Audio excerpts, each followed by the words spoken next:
ವ್ಯಕ್ತಿಗಳನ್ನು ನೀವು ಬಿಡು ಮುಖಾಂತರ ಇಲಾಖೆಯವ್ರ ಮೇಲೆ ಕ್ರಮ ಕೈಗೊಳ್ಳಿಲ್ಲ ಅಂದರೆ ಭಾಳಷ್ಟು ಸಮಸ್ಯೆಗಳಾಗ್ತವೆ. ಇವತ್ತು ದುರ್ದೈವದ ಸಂಗತಿ ಅಂದರೆ ಗೃಹ ಇಲಾಖೆ ಮೇಲೆ ಇವತ್ತು ಬರೀ ಟ್ರಾನ್ಸ್ಫರ್ನಲ್ಲಿ ಅವರು ಮಗ್ನರಾಗಿದ್ದಾರೆ ಹೊರತು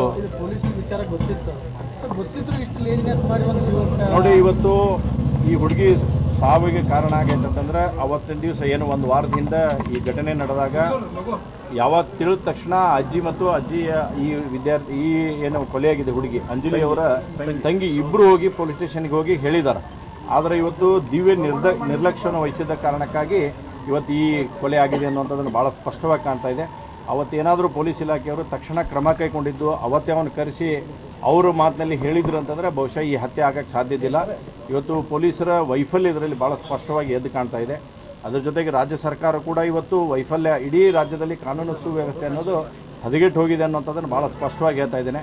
ಇವತ್ತು ಬರೀ ಟ್ರಾನ್ಸ್ಫರ್ ದಂಧೆಯಲ್ಲಿ ಅವರು ಬ್ಯುಸಿಯಾಗಿದ್ದ ಕಾರಣಕ್ಕಾಗಿ ಗೃಹ ಇಲಾಖೆ, ನಾವು ಪೊಲೀಸರು ಭಾಳ ಸ್ಪಷ್ಟತೆ ಐತಿ, ಪೊಲೀಸರಿಗೆ ನಾವು ಸರಿಯಾಗಿ ಫ್ರೀ ಹ್ಯಾಂಡ್ ಕೊಟ್ಟು ಕೆಲಸವನ್ನು ಕೊಟ್ಟರೆ ಅವ್ರು ಏನು ಮಾಡಬೇಕು ಅದು ಮಾಡೋತಕ್ಕಂಥದ್ದು ಇದ್ದಾರೆ.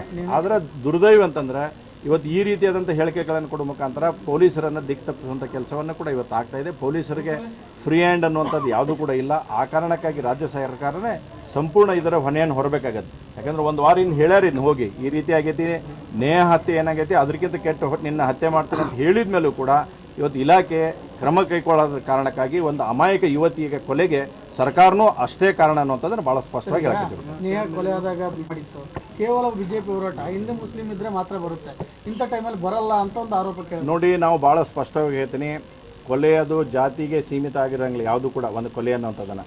ಇವತ್ತು ನಾನೇ ಬಂದಿದ್ದೇನೆ, ನಾನೀಗ ಅವತ್ತು ಅವ್ರ ಮನೆಯವ್ರ ಜೊತೆ ಮಾತಾಡಿದ್ದೇನೆ, ಪೋಸ್ಟ್ ಮಾರ್ಟಮ್ ನಡೆದಾಗೂ ಕೂಡ ಹೋಗಿ ಕುತ್ಕೊಂಡು ನೋಡಿದ್ದೇನೆ, ಕೇಳಿದ್ದೇನೆ, ಡಾಕ್ಟರ್ ಜೊತೆ ಮಾತಾಡುವಂಥದ್ದಾಗಿದೆ. ಯಾವುದೇ ಕೊಲೆ ಜಾತಿ ಮತ ಪಂಥಕ್ಕೆ ಹಚ್ಚಬಾರ್ದು, ಯಾರೇ ಬೇಕಾದವರಾಗಲಿ. ಇವತ್ತು ಈ ಕೊಲೆಗಡಕ್ಕೂ ನಾವು ಭಾಳ ಸ್ಪಷ್ಟವಾಗಿ